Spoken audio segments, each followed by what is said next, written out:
Bismillahirrahmanirrahim. Alhamdulillahirabbil alamin wassalatu wassalamu ala Rasulillah wa ba'd. Assalamualaikum warahmatullahi wabarakatuh.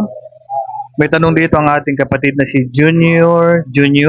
Sabi niya, tanong din ustad, Lala Move rider ako. Minsan may nagbo-book na customer. Ang ipapadala pala ikarning baboy.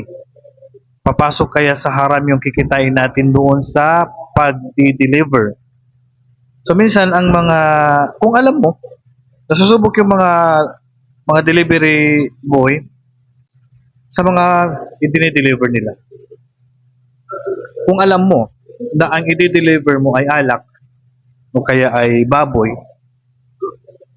o kaya ay haram na pagkain, o haram na bagay, so dito, hindi mo pwedeng i-deliver. Hindi mo pwedeng pagkakitaan to. Ang obligado sa iyo ay tatanggi ka. Ang dapat mo lang na i-deliver ay ang mga ipinahintulutan sa atin. Kung magdi-deliver ka ng alak, may kasalanan ka. Bagkus kabilang ka sa mga magkakasala at isinumpa sa alak na to.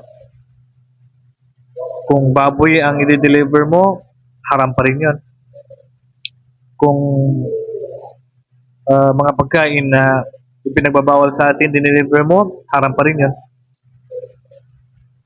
Papasok ka dito sa sinabi ng Allah na wala ta'awanu 'alal itsmi wal 'udwan, huwag kayong magtulungan sa bagay na ipinagbawal ng Allah at mga bagay na kahalayan.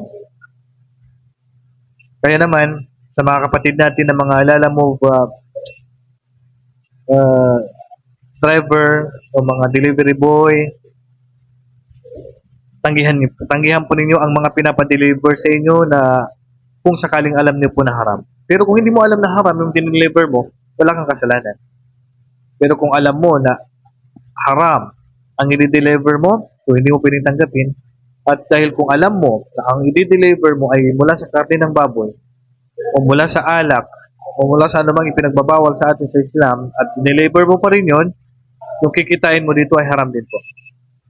Kaya maingat po yung mga kapatid natin na mga nagdi-deliver po at nagpapabook sa kanila ay mga pagkain na ipinagbabawal sa atin kasi po magkakasala talaga tayo dito. Kahit sabihin mo pang trabaho ko na to, hanap buhay ko to, sa nagitinsin ko naman maganda, wala naman siguro masama kung baboy ang i-deliver ko kasi hindi ko naman kakainin, kung alak ang i-deliver ko, hindi ko naman iinom. No.